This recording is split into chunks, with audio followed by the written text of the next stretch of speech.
Guys, Zohran Mamdani did it. He officially won and will be the next mayor of New York City. Just like I predicted and just like I told y'all. What a sigh of relief that New Yorkers came out in droves in record numbers, because this has been one of the highest turnouts in recent history for a mayoral election, and it's like the highest turnout since I believe 1969.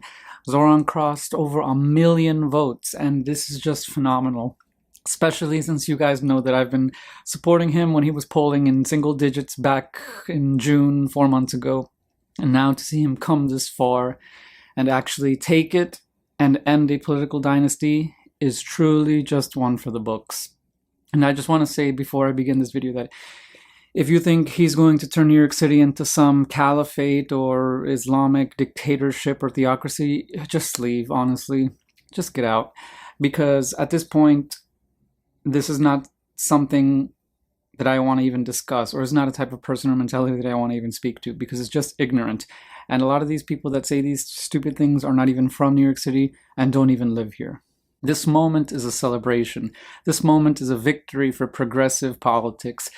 This moment is a victory for people who have lost hope in the Democratic Party.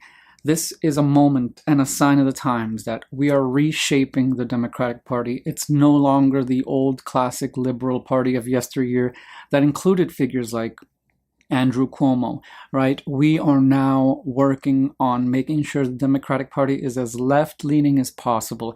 And if that scares you, you got a big storm coming, because this is a sign that people want politics that is for the people, by the people. And this is talking about universal child care, universal health care, being able to help the most needy. What is wrong with that? At its core, what's wrong with that?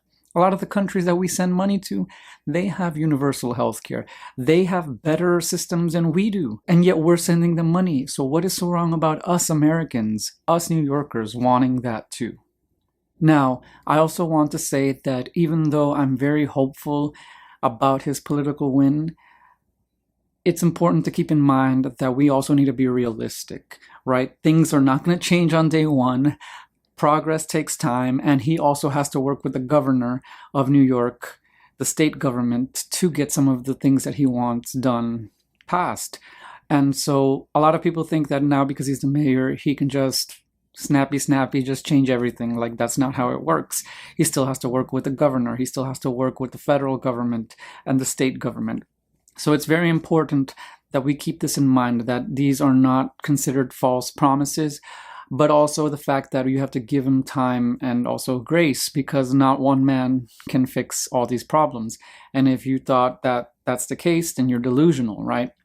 I'm mature enough to understand that, like, one person cannot fix these structural problems that have been entrenched in New York for decades, right? And it's going to take a long time and a lot of people to be able to get this change done. So if you're a supporter of his, please don't think that, oh, he betrayed us, or, oh, he is backpedaling, if you don't see immediate change, because that's just unrealistic. But on the other side of things, his win does signal a shift, that people don't want to be talked at anymore. They want to be talked with. They don't want just somebody that's lecturing them about, things that don't even affect the majority of the population. People are interested in basic kitchen table issues. My rent's too high, what can you do about it? The groceries are too high, the price of groceries is too much, what can you do about it? These are issues that affect everybody, whether you're poor or even high to middle class. You are feeling the crunch of inflation and all of these other things. So it's like, why would we focus on little itty-bitty issues or conflicts abroad when people here are suffering, right? And so that's why I am so glad that he won, because what this will mean for New York is just changed, actual change, not that Eric Adams type of change, but actual meaningful change. This will turn over a new leaf in New York City politics and show that you don't need to basically be supported by billionaires and the rich to win. You can create grassroots political campaigns and win on that, because at the end of the day, people beat money. The amount of people beat money. And so it's like, you had all these billionaires like Michael Bloomberg and even Donald Trump support Andrew Cuomo, and they lost. Way to throw money down the toilet, because people actually turned out in droves. What good is money if no one is there to vote for you, right? You can't just buy elections. And so What this means is that, yeah, elections can't be bought. People have the say. The 99% have the say. So it's like if these billionaires thought that they could just buy every single election, they are so mistaken. The people have spoken. You had Elon Musk support Cuomo. You had Trump support Cuomo. You had Michael Bloomberg support Cuomo. You had CEOs support Cuomo. Why? Because they want to keep things as they are. They want to keep the poor poor and the rich even richer. Zohran's win, much like AOC's, will also inspire a generation of people to launch themselves for political office. No longer are politicians having to need super PACs and billionaires back them. Now, if you truly care about the people, you can run for office. Who says you shouldn't? If this actually matters to you and it's your mission or inspiration or motivation to help people, you should run for public office. You should definitely do that. You shouldn't only run for office because you have wealth or because you have money, because you're not going to represent people that don't have wealth. It's just logic 101.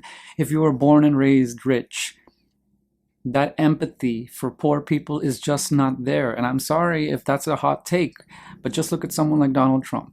Born rich, and yet cutting people from SNAP and EBT benefits. Zohran's win will also give a pathway for universal childcare. So for single parents who are struggling to pay all these expenses that come associated with daycare and so forth, now that will be taken care of. And it will be a plan that will help a lot of people that are low income or have only one parent households. And it will also give way towards free buses, a plan that will help the buses go faster and be more efficient, and will therefore help a lot of people that rely on public transportation, which tend to be the lower and middle class. And so this is just amazing to help congestion in the streets and also be able to run a more effective public transportation system in New York City, because if you're a native New Yorker or you live in New York, you know how slow the buses can be. Sometimes I actually walk faster than the bus, which is crazy, but that is how bad traffic is in New York City and how slow buses can be in New York City. And so we definitely need certain things like this that have been long forgotten or ignored by previous mayors and administrations. It's time to reinvest back in New York City. Stop worrying about politics that don't even pertain to us. Stop sending money to people that, we are not even in contact with. Put the priority back in New Yorkers. And that's what Zohran did, and which is why he won and even crossed the 1 million threshold, because it's insane to believe that over the past 4 decades, so many people in New York City lost faith in the political system that even winning candidates for the mayoralship did not cross 1 million votes in a city of over 8 million. Can you believe that? So it just goes to show that when you speak to the people and listen to their problems, you will get the results. You will deliver on what you promise, and you will be able to achieve holding public office. Don't cater to millionaires. Don't cater to billionaires. Don't cater to the 1%, because they are not the ones that are going to turn out in droves to vote. There are way more poor and middle class people than there are rich people. So it doesn't make any sense to me when these politicians just rely on the rich. It makes zero sense at all. Power is in numbers, and people just turned out.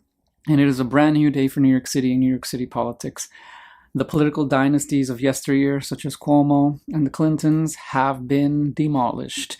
Now it's time to let new people in, people that are younger. And yeah, they may not be as experienced, but so what? Give them a chance. How can you build experience if you don't give people a chance?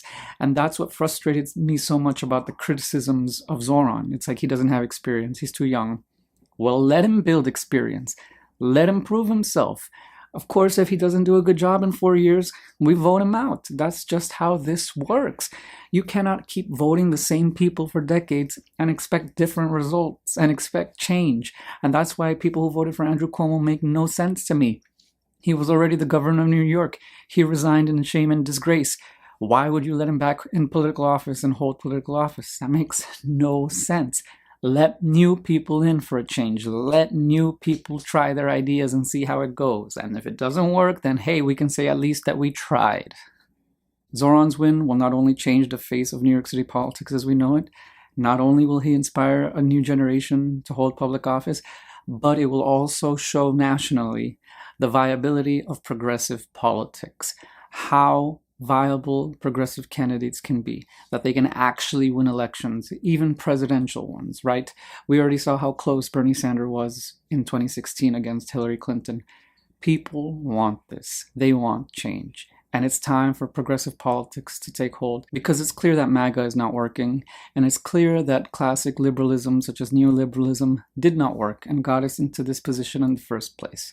It's time to bring socialism to America. It's time to bring progressive politics to America. It's time to bring a democratic socialism to America, where we have a new idea once and for all.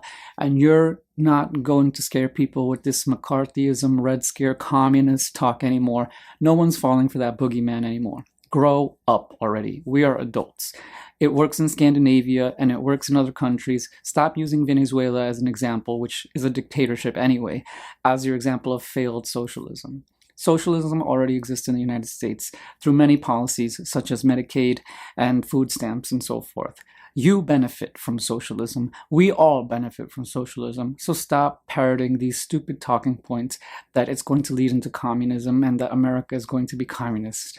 That is not happening when the United States itself is capitalist at its roots, and so is New York City.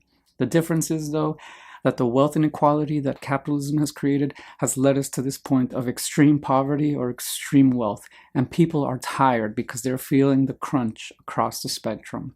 It's time for new change, and Zohran Mamdani's win will kick off that change in New York City. So if you also voted for him, congratulations to us. We did it, because I remember he was polling at 5%, and when I voted for him in the Democratic primaries back in June, I really thought he would lose. But hey, he did it. A political stunning upset. Time for change. And starting next year, time will only tell how he does. Blessings to him and all the best, honestly, because a lot of people in New York City are suffering and need help. And so hopefully now we have a mayor that will actually respond to that. Well, anyways, that's all I had to say for this video. Thank you so much for watching. Please leave me a comment down below because I love to hear from you guys. Are you also a Mamdani voter? Did you vote for him? Or are you a supporter from outside New York City? Let me know, because it's always great to hear your insights and input. And in case you haven't yet, subscribe. Thank you so much once again, and until next time, I'll catch you in the next video.